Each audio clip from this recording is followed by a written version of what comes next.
Hi అండి. Welcome back to peace creations. ఈరోజు recipe వచ్చేసి సాఫ్ట్గా గులాబ్ జామ్ ఇంట్లో ఈజీగా ఎలా రెడీ చేయాలో చూపిపోతున్నాను. చూసారు కదా, చాలా సాఫ్ట్గా అయితే వచ్చాయి, గుండ్రంగా కూడా వచ్చాయి కదా. ఈజీగా చేసేసుకోవచ్చు. ఇలా చేశారనుకో అంటే బిగినర్స్ కూడా, ఫస్ట్ టైం చేసేవాళ్ళు కూడా ఈజీగా చేసుకోవచ్చు అనమాట. ఇంకా ప్రాసెస్ చూసేద్దాం లేట్ చేయకుండా. దానికోసం అయితే ఎలా చేయాలో వీడియో స్కిప్ చేయకుండా చివరి వరకు చూడండి. అక్కడక్కడ చిన్న చిన్న టిప్స్ అయితే ఉంటాయి. ఇక్కడ నేను వచ్చేసి ఎంటీఆర్ గులాబ్ జామున్ ప్యాకెట్ ఉంటుంది కదా, అదైతే తీసుకున్నాను. ఒక ప్యాకెట్ తీసుకున్నాను. దాన్ని అయితే కట్ చేసేసి ఇలాగా ఒక బౌల్లోకి వేసుకున్నాను అనమాట. ఒక గిన్నెలోకి కొలత కరెక్ట్గా ఉంటుందని చెప్పేసి పంచదార పాకానికి కొలత కోసం అయితే బౌల్లో వేసుకున్నాను. ఇప్పుడు ఇలాగా ఒకసారి నలిపేసుకున్నాం అనుకో, పిండి అనేది మెత్తగా ఉంటుంది కదా, కొంచెం తడిగా ఉండలుగా అవి అనేది నలిపేసుకున్నాను లైట్గా. ఇలాగా పొడి చేసేసుకోవాలి.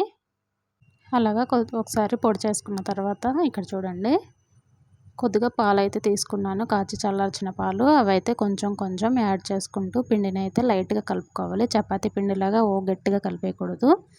లైట్గా ఇలాగా స్మూత్గా అలాగా కలుపుకోవాలన్నమాట. చాలా జాగ్రత్తగా, గట్టిగా పిసికేయకుండా వేళ్ళ మధ్యలో ఇలాగా చిన్నగా స్లోగా కొంచెం కొంచెం పాలు యాడ్ చేసుకుంటూ పాలు సరిపడా వేసుకొని స్మూత్ పిండిలాగా రెడీ చేసుకోవాలి.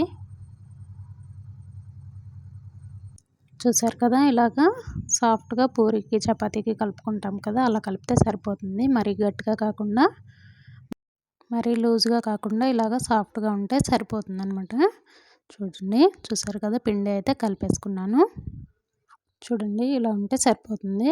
వేలుతో నొక్కితే ఇలాగా వేలచ్చు అయితే పడుతుంది, చేతికైతే అంటుకోవట్లేదు. చూడండి, లోపల కూడా గుల్లగా బాగుంది. పిండి అయితే సాఫ్ట్గా వస్తున్నాయి కదా ఉండలు కూడా. ఇప్పుడు దీన్ని అయితే ఇలాగా దగ్గరికి చేసేసి బౌల్ అయితే పెట్టేశాను అనమాట. పిండి నానుతుందని చెప్పేసి ఆరిపోకుండా. ఇప్పుడు ఆ పిండిని పక్కన పెట్టేసి పాకం రెడీ చేయడానికి అయితే ఇక్కడ ఒక పెద్ద గిన్నె, లోతు గిన్నె అయితే తీసుకున్నాను. కొంచెం వెడల్పుగా లోతుగా ఉండే గిన్నె అయితే తీసుకున్నాను అనమాట.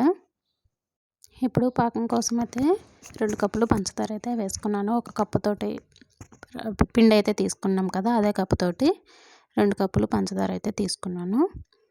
ఇక్కడ చూడండి, పంచదార మునిగే వరకు వాటర్ అయితే పోసుకుంటూ ఉన్నాను అనమాట. ఇక్కడ 3 కప్పులు అయితే వాటర్ యాడ్ చేశాను. చూసారు కదా, ఇప్పుడు దీన్ని అయితే స్టవ్ మీద పెట్టేసి పాకం రెడీ చేసుకోవాలి. పాకం అంటే చూడండి ఎలా చేస్తాను. పాకం కాకుండా ఇలాగా ఇక్కడ చూడండి, పొయ్యి మీద పెట్టిన తర్వాత ఇలాగా హై ఫ్లేమ్లో పెట్టామనుకో మంటని, మరుగుతూ ఉంది కదా, ఇలా మరిగే టైంలో ఇలాచీ పౌడర్ని అయితే యాడ్ చేసుకోవాలి. యాలకుల పొడిని అయితే యాడ్ చేశాను 2 స్పూన్లు.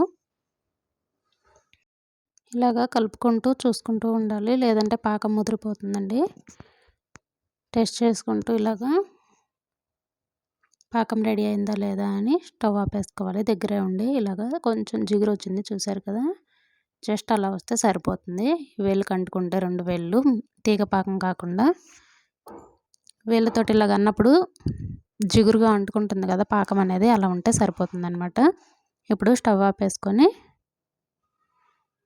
1 స్పూన్ నిమ్మరసం అయితే యాడ్ చేసి కలిపేసి మొత్తం ఇలాగా కలిపేసుకోవాలి. మళ్ళీ తిరిగి అంటే పాకం కదా, లైట్గా గడ్డ కట్టకుండా ఉంటుంది అనమాట నిమ్మరసం వేయడం వల్ల.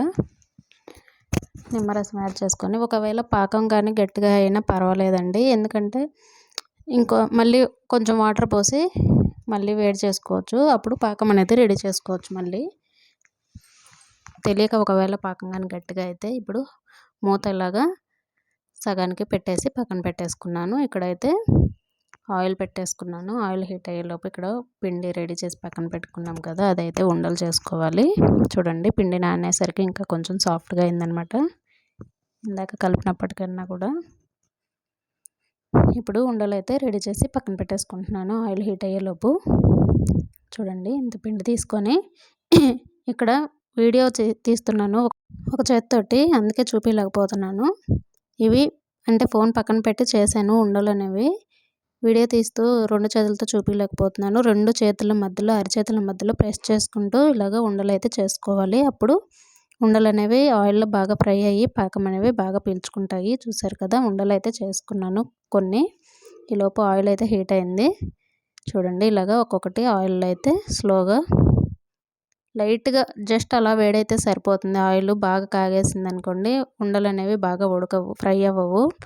పైన ఏమో మాడిపోయినట్టు ఉంటాయి, లోపల పిండి అంతే ఉంటుంది, పాకం కూడా సరిగ్గా పీల్చుకోవు. ఒకవేళ అలా ఫ్రై అయిన తర్వాత పాకంలో వేసినా కూడా టేస్ట్ అనేది అస్సలు బాగోదు, లోపల పిండి అంతే ఉంటుంది పచ్చిగానే.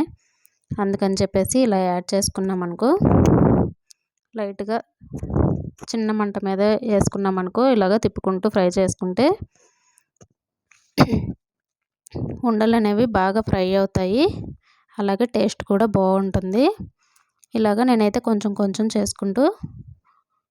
వేసుకుంటూ ఉన్నానన్నమాట ఆయిల్లో అయితే, ఆయిల్ ఎక్కువ హీట్ అవ్వకుండా.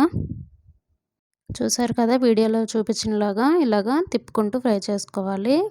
అలా ఫ్రై చేసుకున్నామనుకో ఉండలు అనేవి రెండు వైపులా బాగా ఫ్రై అయ్యి పిండి కూడా బాగా ఉడుకుతుంది లోపల.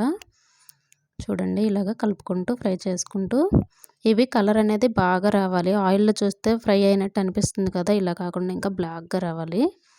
అప్పుడే బయటికి తీసిన తర్వాత పాకంలో పీల్చిన తర్వాత టేస్ట్ అనేది బాగుంటుంది. కలర్ కూడా నార్మల్గా సరిపోతుంది, ఇక్కడ ఉన్నట్లాగా ఉండదన్నమాట బయటికి తీసిన తర్వాత.